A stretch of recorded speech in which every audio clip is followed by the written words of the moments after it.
헤어진 여자친구에게서 전화가 왔습니다. 오빠, 마늘 떡볶이 레시피 좀 알려줄 수 있어? 오늘은 떡볶이를 좀 더 고급지게 드셔보세요.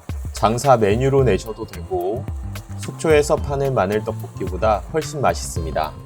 어묵을 먹기 좋은 크기로 잘라주세요.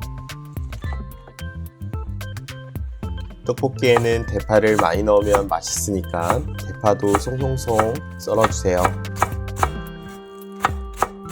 팬에 기름을 두르고 파기름을 내주세요. 파가 노릇노릇해지기 전에 차돌박이도 넣고 함께 볶아줍니다.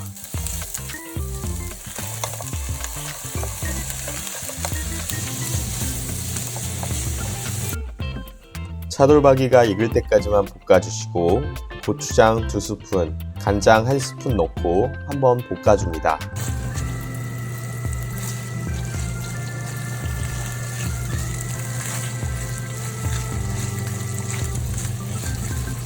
여기에 물 3컵 넣어주세요.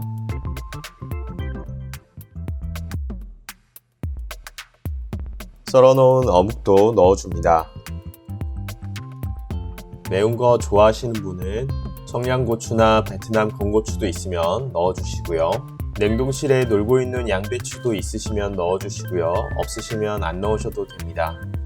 올리고당 2스푼에서 3스푼 넣어주세요.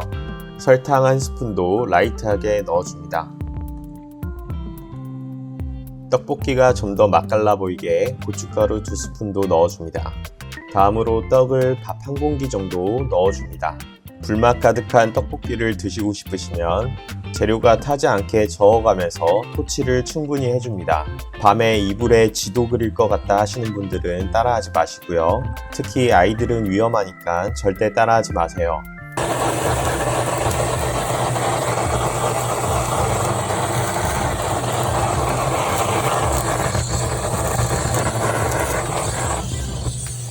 다진 마늘 3스푼 정도 넣어줍니다. 화면은 얼려놓은 다진 마늘이라 그런데 컵으로 반컵 정도 됩니다. 기호에 따라서 더 넣으셔도 됩니다. 다진 마늘은 가장 마지막에 넣어주세요. 다진 마늘을 처음에 넣으면 마늘 떡볶이가 아니라 그냥 떡볶이가 됩니다.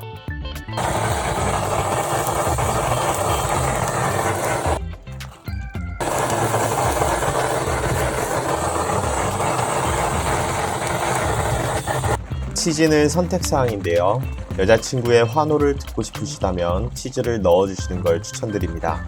치즈를 덮었냐 안 덮었냐 차이에 리액션의 톤이 달라집니다. 치즈를 덮고 아주 약한 불로 5분간 치즈를 녹여줍니다.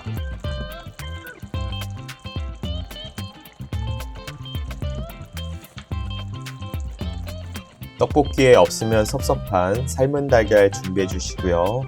어디에다 놓아야 할지 몰라서 아주 한참 고민했습니다.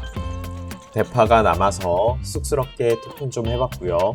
이렇게 하시면 속초에서 먹는 마늘 떡볶이보다 정말 훨씬 맛있는 마늘 떡볶이가 됩니다.